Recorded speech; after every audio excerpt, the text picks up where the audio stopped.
नमस्कार, मैं हूं आपके साथ शिप्रा झा और आप देख रहे हैं न्यूज़ 18 बिहार झारखंड का डिजिटल प्लेटफॉर्म। बिहार में विपक्ष जिस हाल में है वैसी ही रह पाएगा ये कहना मुश्किल है। मंत्री परिषद के विस्तार तक प्रतीक्षा करनी चाहिए। बीजेपी और नीतीश कुमार की सियासी चालाकियां अभी बाकी हैं। वैसे भी चुनाव बाद भी बिहार में जोड़ तोड़ चलते रहने का रिवाज रहा है। चुनाव बाद कभी बसपा का विधायक दूसरी पार्टी में चला जाता है तो खुद चिराग पासवान की पार्टी का विधायक विरोधी खेमे में खिसक जाता है।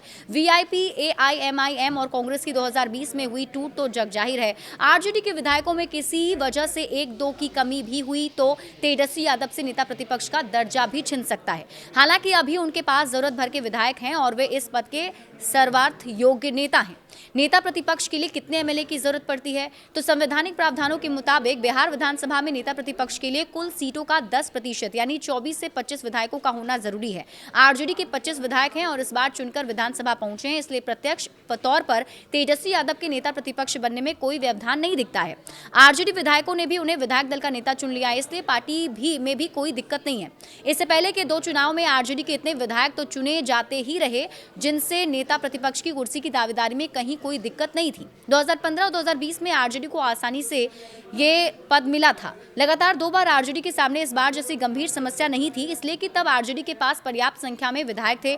2015 में आरजेडी के 80 विधायक जीते थे, तब महागठबंधन की सरकार ही बनी थी, लेकिन नीतीश कुमार के अलग हो जाने के कारण आरजेडी को विपक्ष में बैठना पड़ा। 2020 में भी आरजेडी के 75 विधायक चुने गए थे, जिससे नेता प्रतिपक्ष को लेकर किसी तरह की कोई संदेह नहीं था। 2025 में आरजेडी के सिर्फ 25 विधायक हैं। इनमें किसी ने दगा दिया तो खेल बिगड़ सकता है। तेजस्वी नेता प्रतिपक्ष का दर्जा भी हासिल नहीं कर पाएंगे।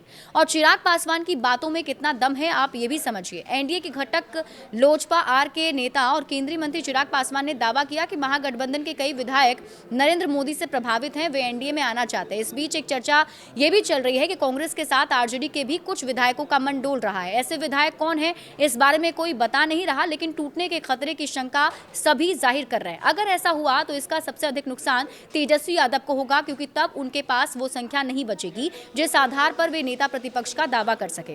कांग्रेस पर भी खतरा मंडरा रहा है, ऐसे संकेत मिल रहे हैं। आरजेडी के अलावा महागठबंधन की दूसरी बड़ी पार्टी कांग्रेस पर भी खतरा है।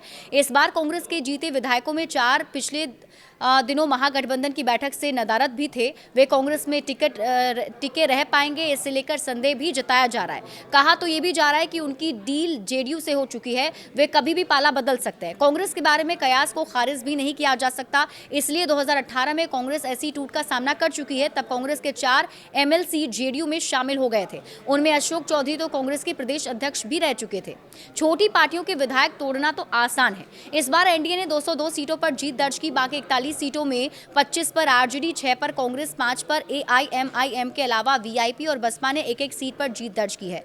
बसपा का पुराना रिकॉर्ड रहा है, उसके विधायक जीतने के बाद सत्ताधारी दल में चले जाते हैं। एआईएमआईएम का भी टूट का रिकॉर्ड रहा है। पिछली बार उसके 5 से 4 विधायक आरजेडी के साथ चले गए थे।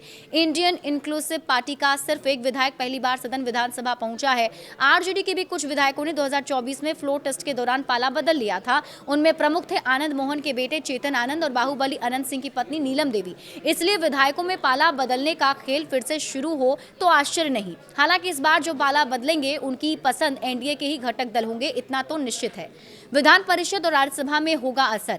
बिहार विधानसभा चुनाव में कम सीटें आने का असर बिहार विधान परिषद और राज्यसभा में भी परिलक्षित होगा। राज्यसभा के लिए 35 विधायकों का होना जरूरी है, जो महागठबंधन की सम्मिलित संख्या से तो पूरा हो जाता है, लेकिन इसके लिए सभी विधायकों का अपनी पार्टी में बने रहना जरूरी होगा।